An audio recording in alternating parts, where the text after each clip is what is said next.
जय श्री राम भाई साहब। अरे राम राम भाई, आओ। कैसे आने हुए? मैं तो आपको एक शपथ ग्रहण का निमंत्रण देने आया था। कैसा शपथ ग्रहण? वो हम लोग हिंदू राष्ट्र और अखंड भारत बनाने के लिए एक शपथ ग्रहण समारोह कर रहे हैं। एक सेकंड। अखंड भारत या हिंदू राष्ट्र? दोनों। दोनों कैसे? या तो भारत हिंदू राष्ट्र बन सकता है या अखंड भारत। ये क्या बात हुई भाई साहब? जैसे पाकिस्तान मुस्लिम राष्ट्र बन सकता है तो उसी तरह भारत भी हिंदू राष्ट्र बन सकता है। और अखंड भारत? अरे वही पुराना भारत, अफगानिस्तान, पाकिस्तान और बांग्लादेश से लेकर इंडोनेशिया तक सब अखंड भारत का हिस्सा थे। अब तो मोदी जी ने भी नई संसद में अखंड भारत का नक्शा लगा दिया है, यानी मिशन शुरू हो चुका है। ज्यादा दूर क्यों जाते हो?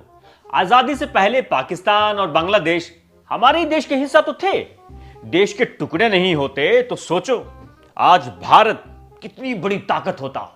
हाँ, बंटवारा था तो बहुत गलत और दर्दनाक, लेकिन ये तो इंसानों वाली बात हुई ना। तुम लोग अपनी बात करो, तुम लोगों का बंटवारे पर क्या स्टैंड है? हम तो शुरू से बंटवारे के विरोध में थे। तुम लोग विरोध में थे तो फिर ये सावरकर और जिन्ना कौन थे जो धर्म के नाम पर अलग अलग राष्ट्र की वकालत कर रहे थे?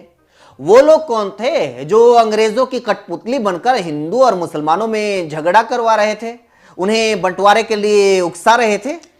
कोई कुछ भी कर रहा था, लेकिन आपके गांधी ने उनको क्यों नहीं समझाया? उनको क्यों नहीं रोका? बहुत रोका, बहुत समझाया, लेकिन उस टाइम गांधी के सामने भी तुम्हारे जैसी बहुत सारी चुनौतियां और चुनौतियां थे जिन्हें हिंदू और मुसलमान के अलावा कुछ और समझ ही नहीं आ रहा था।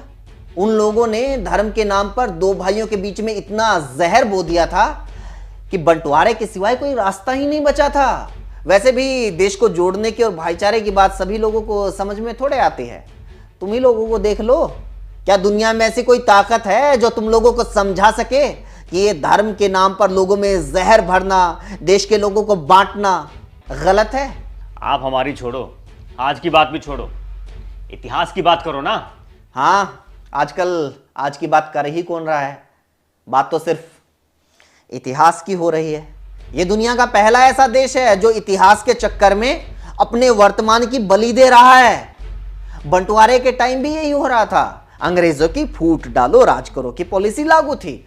सावरकर और श्यामा प्रसाद मुखर्जी के साथ मिलकर सरकार चलाने वाले मोहम्मद अली जिन्ना ने ऐसे हालात बना दिए थे कि बंटवारा रोकने की पहली शर्त ही ये थी कि देश का पहला प्रधानमंत्री जिन्ना बनेगा। मतलब तुम लोगों को देश का पहला प्रधानमंत्री जिन्ना मंजूर था, लेकिन पंडित जवाहरलाल नेहरू नहीं। वाह, तुम लोग तो बहुत बड़े हिंदुओं के शुभचिंतक थे यार। तुम लोगों को बंटवारे का कोई दर्द नहीं है। असली दर्द यही है, जिन्ना प्रधानमंत्री बनते, श्यामा प्रसाद मुखर्जी उप प्रधानमंत्री बनते और सावरकर और राष्ट्रपिता, है ना? कुछ भी भाई साहब। कुछ भी नहीं, यही सच है। तुम लोगों की सारी बातों का अंतिम मतलब यही निकलता है। चलो, हम लोगों को तो तुम सेकुलर, खान मार्केट गैंग, धर्म विरोधी बोलकर खारिज कर देते हो, लेकिन अगर मैं तुम लोगों की जगह आकर सोचूं तो ये बताओ, देश का पहला प्रधानमंत्री ही मुस्लिम होता तो आज ये हमारे हिंदू राष्ट्र के एजेंडे का क्या होता? सोचो, देश का बंटवारा नहीं होता तो जो आज लगभग 20 करोड़ मुसलमानों की वजह से इतने हिंदू खतरे में हैं, अगर पाकिस्तान के 23 करोड़ और बांग्लादेश के 16 करोड़ मुसलमान भी भारत में होते तो हिंदू कितने खतरे में पड़ जाते? ये तो आप संयुक्त भारत की बात कर रहे हो। हमारा एजेंडा तो अखंड भारत बनाना है। अबे बिना पैडल की साइकिल, अखंड भारत का मतलब भी यही है।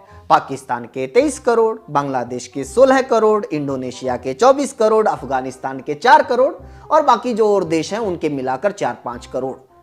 मतलब इन सबको भारत में मिलाकर तुम लोग अखंड भारत बनाना चाहते हो या मुस्लिम राष्ट्र?